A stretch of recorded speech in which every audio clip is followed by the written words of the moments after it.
The title of tonight's talk event is Rooted in Christ, and we intentionally went with the subtitle, A Renewed Vision. It's not a new vision, it's a renewed vision. It's a refreshed vision of Christian education.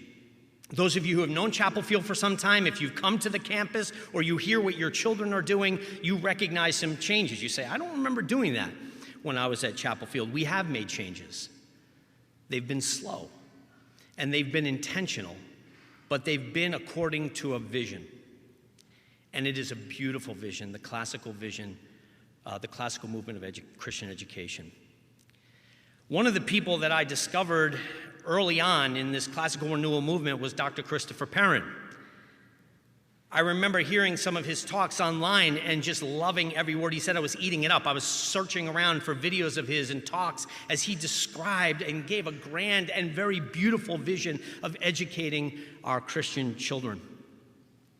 And I was thrilled to find out that he lives in Harrisburg, Pennsylvania.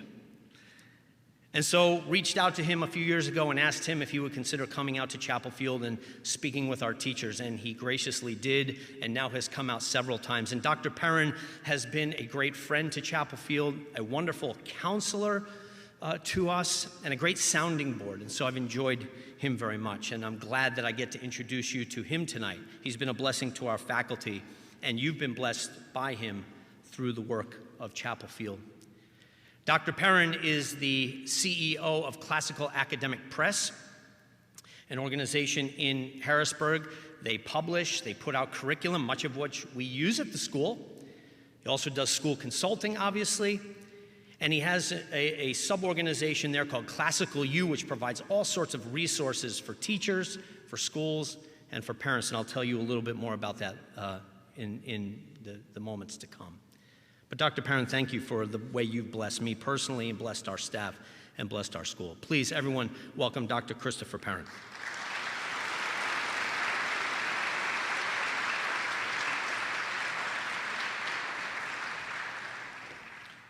Good evening. I'll just go with this mic. It's just funny to see that picture up there. I was drinking a cappuccino that morning, and one of our staff persons said, we need to get some pictures of you. And we find each other on the internet, don't we? It's really a great pleasure to be here. This is, I think, my fourth trip here. As Bill said, we've developed a friendship, a collegial friendship over the last several years. What Chapel Field is doing, what you are doing, is what many, many others have been doing and have already done. Renewing a vision for what Christian education could be, should be, what it used to be, and what it could be again. Jesus says in Luke chapter 6 that when a student has been fully trained, he will be like his teacher. And so all of us have been trained, fully trained. How many years were you in school? 13 years, 14 years, 20 years. In that same passage, Jesus says, right next to that verse, Jesus says, if a blind man leads a blind man, won't they both fall into a pit? So Christ is comparing teaching to leadership, to taking people somewhere. And it is a teacher is the opposite. A good teacher is the opposite of a blind guide. In other words, a teacher is someone who has seen something and can take others to see it, like a great tour guide. Can you imagine going on a tour in Italy and finding out that your tour guide has never been there either? How will the tour guide take you? But what a great teacher does is say, come follow me, and I will give you the eyes to see what I've already seen. Or to put it another way, it's not sufficient for me to just tell you what I've seen. You need to see with your own eyes. And so there is a sense in which Christian education is the art of being able to see that which is true, good, and beautiful. Now, Bill used the language of renewal. And would you mind going back, if you could, to the slide with the tree on it so we don't have to see me drinking my cappuccino? Yes, the tree and the roots. Thank you very much. This image itself is a vision. It's the vision that we encounter in Scripture, right? In Psalm 1, the blessed man is like a tree. Your children are like trees in the making. They're all growing. They start as saplings and so forth. So we'll come back to this image, but it in itself is beautiful. It suggests so many things to us about what education is. In fact, education has, throughout the centuries, been compared to a garden, has been compared to a tree. Education is something that happens slowly. Have you noticed? How many years were you in school? How many hours will your children spend in a K through 12 education? Have you ever counted them all up? I think it's something like 16 to 20,000 hours of time, year after year. It's a slow process. Yes, it's a formative process. It's an important process. But note what Jesus says in that passage once again. If you've been fully trained, you become like your teachers. So if you've been fully trained, what's happened to you? You've become like your teachers. You will teach the way you were taught. Just like you will parent to some degree the way you were parented, even when you don't want to. You will find those habits kicking in because 20, 30 years of formation by your parents, by your teachers, has formed you into some kind of a tree, some kind of a human. And that's become, to some significant degree, who you are. And you can't change it. Well, you can. But it's hard to be uprooted and transplanted. It's hard to become something when you were formed. Education is formation. And because it's formation, it's always formation towards some kind of an end. What kind of a tree are you? What do you hope for your children to become? Education always has implicitly or explicitly some ideal, some aim of what it is we think a human should be. In fact, one of the Latin words for education was simply this: humanitas. Did you know that was a word for education? It's still around in our word, the humanities. So if you went to college and studied the humanities, you're probably thinking English, philosophy, history. But did you know that mathematics and the natural sciences were considered to be humanities arts? Because anything that cultivates you to be a human and to do what humans are created to do is education in this tradition. The word education itself begs for definition. If I were to ask one of you just to stand up and give a little summary of what education is, a definition, how would you do? Just imagine me asking you right now to come to the microphone and just give a 2 or 3 minute description of what education is. I bet most of you are feeling a little awkward about that because we don't know what it is. We can't even define it. We don't know the etymology of the word. We don't know what it meant 100 years ago or 500 years ago. Aren't you getting curious? From the Latin educere, it means to lead out. Ducere means to lead. We see it in words like conduct, induct. The duct work in an HVAC system is leading, conducting air through. Well, ducere means to lead. Educere means to lead out. Education is the unfolding of a human soul to full maturity and humanity. So that another Latin word for education was, as you already know, humanitas. So education is the formation of a human being, fully capacitated humans to do what only humans can do. Well, what are those things? If I were to ask you to come and describe here at the microphone, what is it that humans do that they should be educated to do well? What would be on your list? Just think of them right now. What would you say? We don't know. We just have words, the meanings of which have become very cloudy indeed. Let me give you another example. You've heard of the liberal arts. Some of you even went to a liberal arts college. Some of you might have done a liberal arts major. Let's just see a show of hands. I think I did a liberal arts major. Show of hands. Okay, great.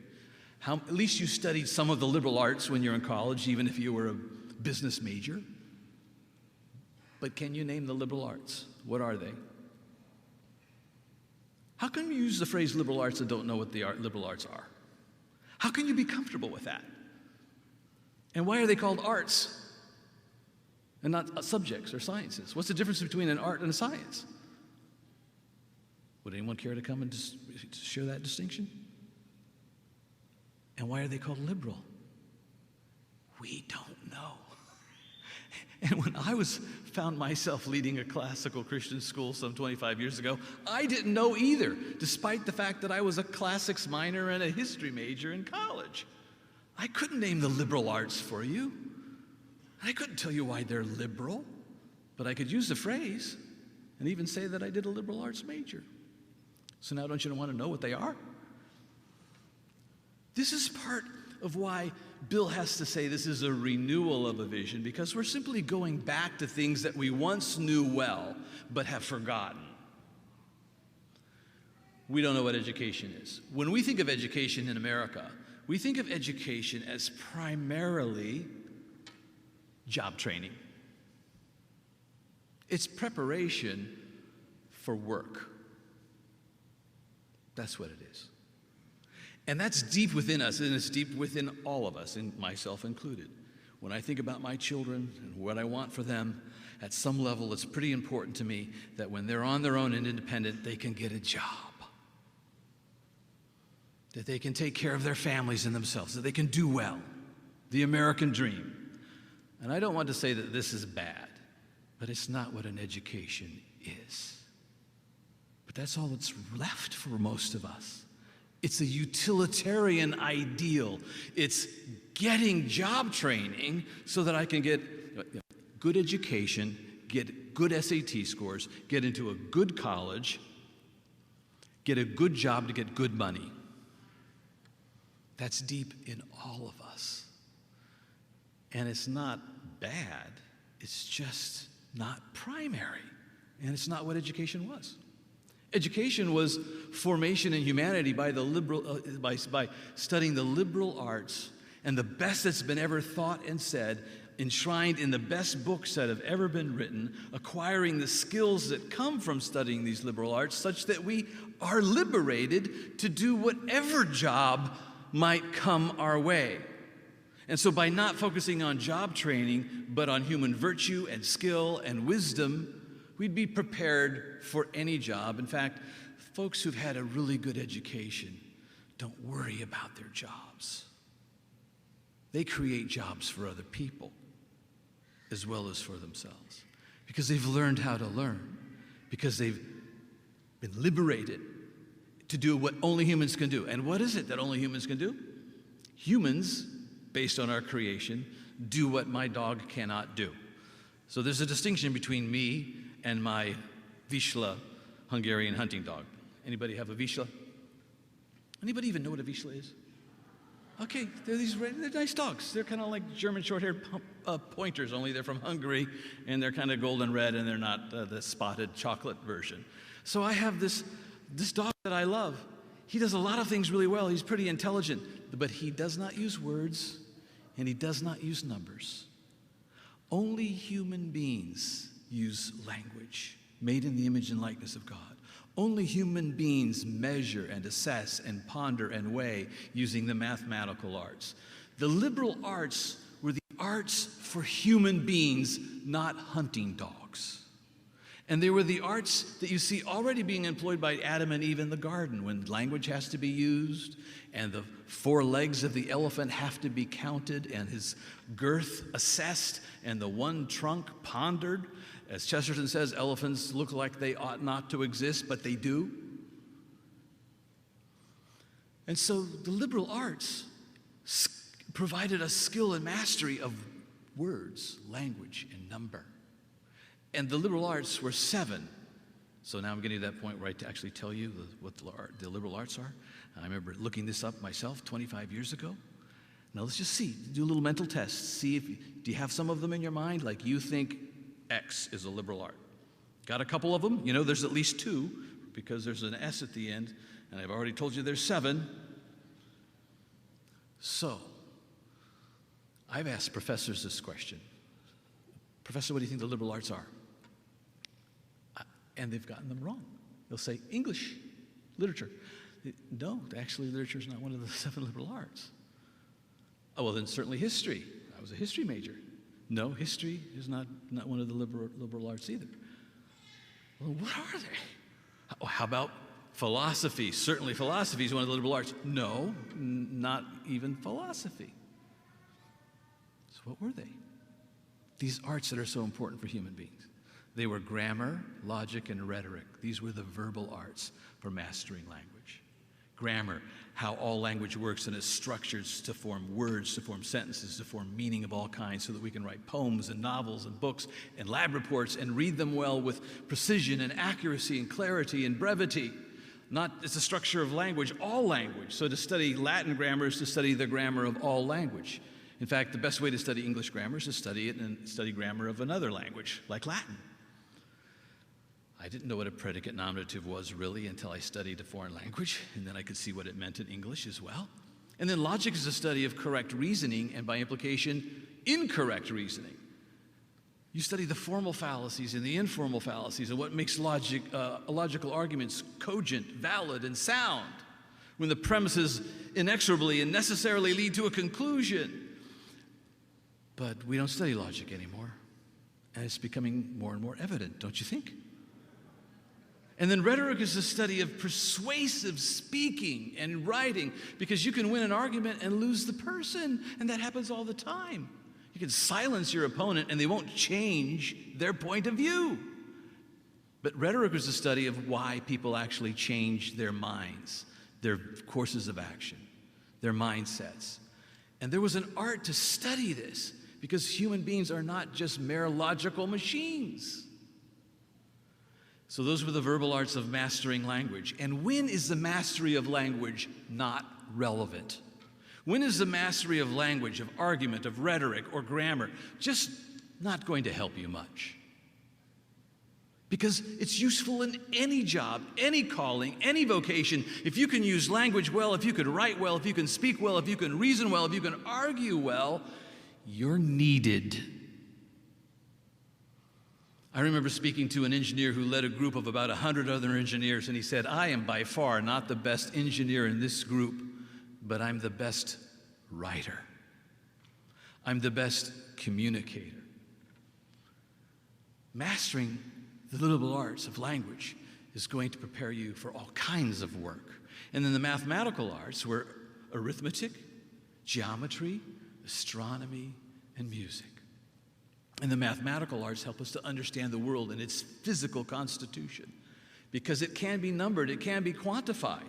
And it's also mysterious when we do this, to ponder, to weigh, to see the discrete shapes and shapes in motion. Geometry is the study of discrete shapes. It's numbers in forms of shapes that are discrete. Arithmetic, a discrete number. Astronomy are shapes in motion. And music is number in motion. And to study these 4 mathematical arts enable you to understand the world as it exists, as a created reality. And so we can understand the world by word and number. The verbal arts and the mathematical arts, they were called arts because they enabled you to make something. First, they made you. You know, an artifact is something made.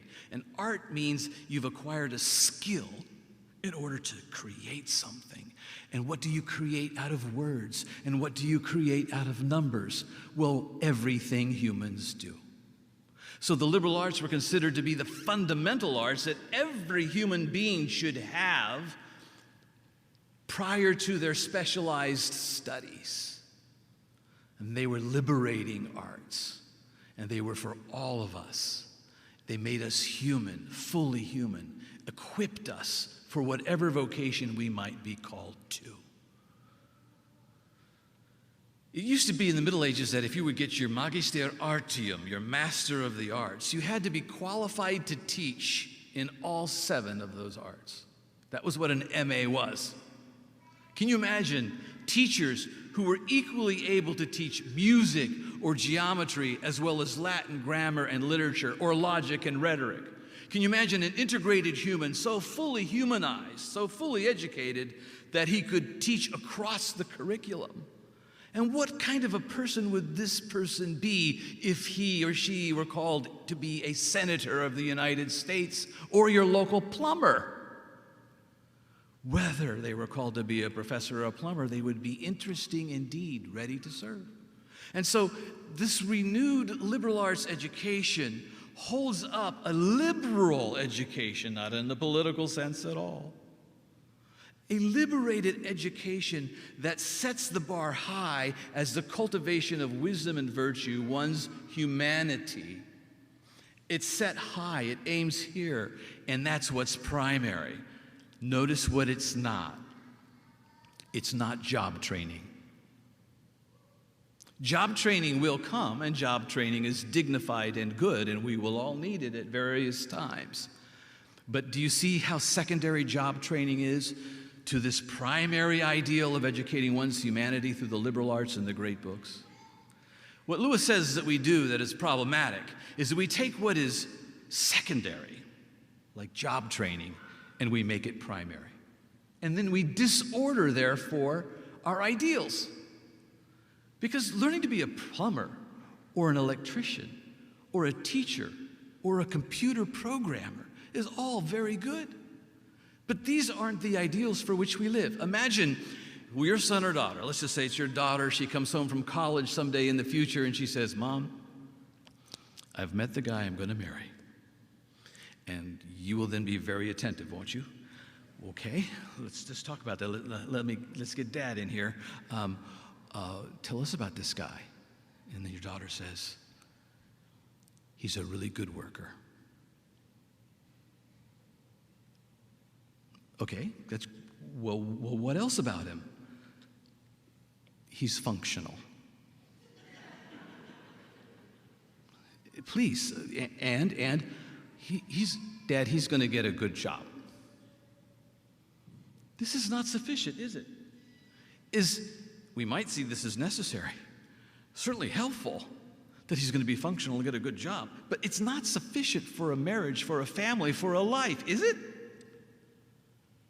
Is this who you're called to be, just your profession? What does it mean to be a Christian? What does it mean to be a human? What does it mean to be a neighbor and a citizen and a church member?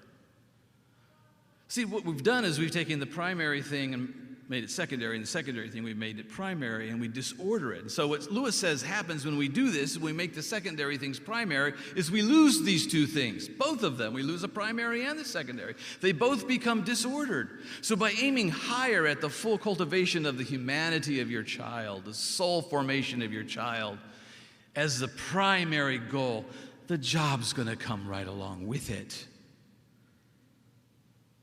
But our culture has reversed these two things. It's everywhere in our news narrative, our media reports. We're all focused on good scores, good schools, good jobs, good money. The tradition that we're seeking to renew is restoring us to the primary things, to the first things.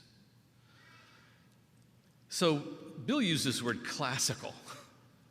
And this is the word that's been slapped onto this renewal, whether we like it or not, a renewal of classical education. We might call it liberal arts education, Christian liberal arts education as well. But do you know what we used to call classical education at around 1900? It was called this, education. You know the story of classic Coke, right? When the Pepsi Challenge came along, some of you are old enough to remember the Pepsi Challenge. Pepsi came up with this formula, it was better, and they did the taste test, and 3 out of 4 people, when a blindfold test, would prefer Pepsi to Coke. And so people were starting to buy Pepsi, and then Coke got quite upset about this, and they did the test, and the Pepsi was right, and so they had to come up with a new formula, and they rolled out new Coke, and then disenfranchised and disenchanted all the Coke fans. Made things even worse, because Coke fans liked their Coke. And it turns out the test was flawed. If you took just a sip of the Pepsi and a sip of the old Coke, you'd prefer the Pepsi because Pepsi was sweeter. But if you drank an entire can, Coke was a better experience. And when they realized this, they had to roll out the old Coke again. Guess what they called it? You tell me. Coke Classic. Classical Coke. So when we say classical education, we simply mean education. We mean education in a world that's forgotten what education even is. That's why you can't even define it. By the way, that's not your fault, because you've just become like your teachers. You've only become like your teachers. So we have to repent not only for our own decisions, but for our teachers. Because for 100 years or so, something new came along, the new Coke of education, which we now call progressive education. How's it working out? A carnival ride of new innovation, new cycles of pedagogies and studies. Right now it's social, emotional pedagogy. In 5 years, it'll be something else. It comes and it goes and it comes and it goes. But what it doesn't focus on is anything that's tried and true and proven and prudential that's come down to us from centuries of educating children. This tradition that we're seeking to recover is, in fact, a tradition. The word tradition comes from the Latin tradere, which means to hand over or hand down. Something that's been handed down to us that we love and appreciate, like the worship services in our churches. The Lord's Supper, the celebration of the Eucharist or communion, is a tradition that's been handed down to us from Christ, and we continue it. Why do we continue it? Why don't we do something new when it comes to the Lord's Supper? Get tired of the Lord's Supper? Let's innovate. Maybe we can come up with Bill's Supper. What could be better? I don't know, but let's figure it out. We're Americans. No, there are certain traditions that we hold that have come down to us. We hold on to them. Things that are worth keeping and receiving and worth handing down to the next generation. We're trading it down. You have Christmas traditions, Easter traditions that you will pass on. So Chesterton said, tradition is the democracy of the dead. It means that just because someone is no longer walking around anymore is no reason to neglect hearing their voice. In fact, some of the best voices, wisest voices, are not those that are walking around at the moment.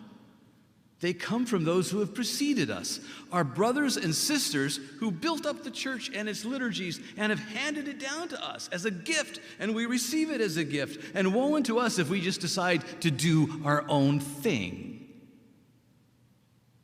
Now, there's room for creativity, there's room for singing a new song, but it's a song, and it's a song of joy, and it's a song celebrating the resurrection. It might be a new tune, but it's the same content. So there's a place for some innovation, but there's also a place for receiving that which is shown to be enduringly true, good, and beautiful. That's perennial and never ages and is always young and is always evergreen, like the study of grammar, logic, rhetoric, mathematics, the study of the greatest authors that humanity has known so far. How do we know they're great? Because they've been tested over generations, sometimes centuries of assessment. I'll just cite one for you. Augustine's Confessions. The great Latin theologian from North Africa, whose book, The City of God, and his book, The Confessions, are still being read and studied today in graduate schools throughout the world. Because Augustine was gifted by God and called by God to write, to think, to serve. And we have his thoughts. He is the one who said, "O Lord, our hearts are restless until they find our rest in thee." He's the one who said, "O beauty so ancient and divine, late have I loved thee. Late have I loved thee, O beauty so ancient and divine," because he was converted in his 30s and he wished it would have been a lot earlier. To study Augustine is to study a voice that still speaks today and that we need to hear. It's a tradition. We receive it along with the liberal arts. Of course, the tradition of studying Scripture, the book of books, but all the great authors from across languages, across nations, and across tongues. There's a lovely unity in the diversity of these great voices that have been handed down to us. Now, is there contemporary wisdom? Yes, there is. But we're not sure about it. Whereas we can be sure about Augustine, and we can be sure about Jonathan Edwards. We can be sure about Basil the Great. We can be sure about Thomas Aquinas, because they have stood the test of time. So it's a tradition. And it's like a tree, replanted, generation after generation. The roots go deep into the soil of what we might call the curriculum of this tradition. And that's what we're renewing. And it's a renewal in the sense that it's never completely gone away. And the good news is, despite the fact that most of you couldn't name the liberal arts, is that you have engaged them in various ways because it was too big to disappear, and you've got pieces of it already. If you love mathematics, if you love language, if you love poetry, these are already signs that you are in this tradition, and we're just going to restore it with greater integrity and wholeness. So there's a sense in which we go forward as we look backward. In fact, one of the virtues, the virtue of prudence, is that virtue that looks to history and literature to understand one's own humanity. Because if you have to depend on your own lived experience, you're only going to learn so much by your own life. But if you can read the lives of others, you will grow wiser faster. Is this not true? So study history, study literature, and many lives will live within you in your short 70 or 80 years. And you'll grow prudent, you'll grow wise. And so prudence was often a virtue that was featured as a human a statue or drawing that was looking into a mirror to know oneself. But on the back of the head of the image of prudence would be another face looking backwards, usually the face of an old man. We grow wise by looking to the past. Chesterton said that every revolution is really a restoration. You saw Chris playing the piano. Did his parents put him in a room and say, don't study any masters, don't listen to any other music, play your own song? Just play. I don't want you to learn the chromatic scale. I don't want you to learn notation. Just play and be yourself. If they had said that to him, we wouldn't be listening to him tonight. We study the masters, and that's how we find our own voice. Every artistic tradition is a tradition that looks to those who have gone before. And if you're going to be fresh and innovative as an artist, it's going to be because you have studied the artists who have gone before you. You have studied the masters. This is one way to go forward. You look backward. This is why tradition is always innovative. This is why a revolution is always a kind of restoration, going back to something that we need. If you think of the word revolve, it means to go around until we come back to the same place again, but in a new way with new insights. So it's almost like a spiral that's circulating, but yet rising or ascending. Does this make sense to you? So classical tradition is not a dusty, antiquarian love of the past for the past's sake. It's looking to the best that we can find, the true, the good, the beautiful, the great masters, the great books, the great artists, the great music, in order that we might in some small way participate of that greatness and renew it in our own lives and time. In other words, it's evergreen. Lewis uses a different analogy. He says when you've lost your way in the woods, the quickest way forward is to return home. It's the person who, like me before GPS, would insist to my wife that I don't need to stop at a gas station and get directions because we're generally going in the westerly direction. Let's just keep going. We'll get there eventually. We'll figure out our way. My wife would say, please just stop and get directions. And she learned from experience that that would be the better move. But I was stubborn. Lewis says that it's the person who's willing to retrace his steps and go back home who is the more progressive man. If you want to be progressive, first of all, you got to know where you're going to. We use this word progression, like we understand what it really means, but we don't. It's almost as if we think Tuesday is better than Monday because it comes after Monday. What are we progressing to? Where are we going? What is our destination? If education is formation, what is the form? Who would you like your children to be like? What is that fully flourishing, blooming, fruitful tree? Can we describe it? Do we even know what an educated person is? Well, I know as parents where your heart is most. Your heart is deeply concerned with the welfare of your children. You wouldn't be here. In the deepest chambers of your heart, you do want your children to flourish. You want them to be well, to do well.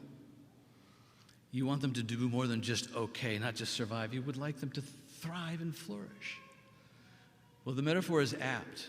We need to be rooted in the rich soil of the tradition of education that our brothers and sisters have handed down to us that never grows old. So let me conclude with a little bit of modern application and commentary. You are a part of something large. There are over 400 evangelical classical schools that have started in the last 40 years. I know your experience here in Chapel Field is your experience, and it ought to be. But all around the country, there are Christians who are getting off of the carnival ride saying, "Not with my child. There must be something better. What did we used to do before the kind of education I got? Is there something better?" And of course, we don't know what we don't know. And so it's been a 40-year slow illumination and recovery as we've gone back to what used to educate the great minds. Let me just pull another mind out of the hat. Martin Luther King Jr. If you've studied his biography, what kind of education did he get that enabled him to do what he did and to write the way he wrote, so persuasively, so cogently, so informed? If you read his letter from the Birmingham jail, you'll see him quoting the classical and Christian tradition to the white pastors who were oppressing blacks in Atlanta, calling them to stay true to what they should already have known.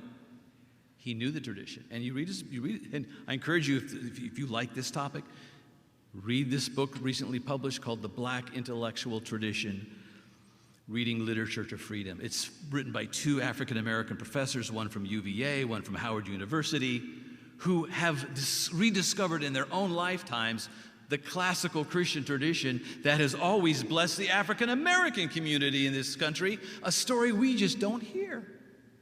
Read the narrative of Frederick Douglass. How did he become one of America's greatest orators? By effectively starting by memorizing a book of classical rhetorical speeches. That's how. And his story is amazing. He's 27 when he writes his first narrative. And by the time he writes What to the Negro is the 4th of July, he is a master orator, and he had to get this education on his own. What would happen if we gave a full-throated education like this to our children from the time they were 5?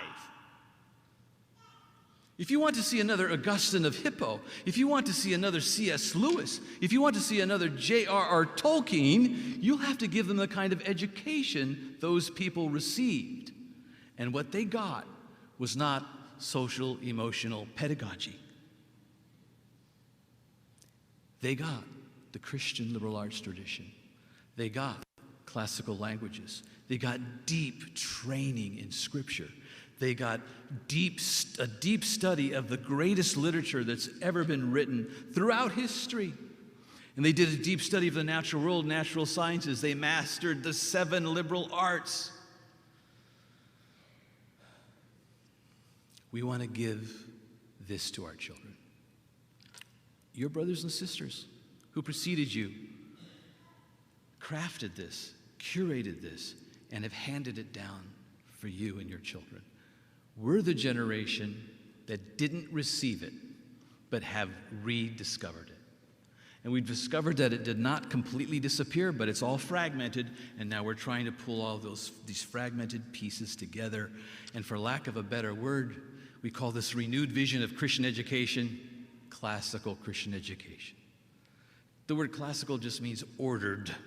It means of something of enduring excellence, like classic rock, like classic Coke, like the classics. It means something that's going to stay good because it is good from generation to generation. And you're a part of this renewal, even if you feel like you don't know much about it right now. There is a slowly rising tide of Christians around this country and in the world going back to recover this tradition of education, which is rightfully called education. It's your inheritance. It's your heritage. It's the kind of education that dominated Christian education for almost 1,500 years until about 1900. It's yours. You're the generation that's building the bridge back. So I'll stop here. When I started this 25 years ago, the bridge back that we built to this tradition, very flimsy indeed. Kind of like a swinging rope bridge that we kind of threw across the chasm, strand by strand, and then we asked kids to walk across it. And a few of them fell off. Some of us fell off. But we started to go back and we started to understand, and we started to pull the fragments together, and then there's been some really wonderful results. You're rebuilding this bridge, and your children are going to rebuild this bridge so that it's wider and stronger. You'll build it out of wood, and there'll be many more walking back and forth across. And then your grandchildren will make it out of steel or something, and it'll be wider and stronger yet. What's been lost in 2 or 3 generations is going to take 2 or 3 generations to renew, to rebuild. Take your time, be patient, but your children will be blessed, and you will be blessed as well. Thank you for what you're doing. You're here, you're giving your time, and we all know you're giving your money. You're sacrificing a lot to be a part of Chapel Field Schools. And your expectations naturally are going to be rising. You want something that's good for all of these sacrifices that you're making. But may I encourage you not to become consumers, but to remain as partners, because it takes all of us together as a large family to do this well. And it's going to be a slow, patient work with stops and starts and some mistakes and some stumbling. But you're not alone. You're a part of over 400 schools that are evangelical, some 200 or more Catholic schools that are returned to the classical tradition, over 200 charter schools that are classical that have started around the country, and some 3,000 to 4,000 cooperatives, homeschool cooperatives that are classical and Christian. It's huge, it's growing, it's slow, and now the media is starting to take notice. Have you noticed that? And it's starting to become scrutinized and criticized because it's growing, because it's blessing. There are now colleges that are lining up to support the renewal of classical Christian education, some 20 or 30 of them in significant ways, creating pathways for students like yours who will be educated in this Christian liberal arts tradition. May God grant it that your children will be like a flourishing tree, rooted in this tradition of the liberal arts, the greatest it's been thought and said, acquiring skill, and virtue, and wisdom, so they're prepared not just for a job, but for life, to bless neighbors, citizens, church members. God bless you as you do it, and thank you for having me.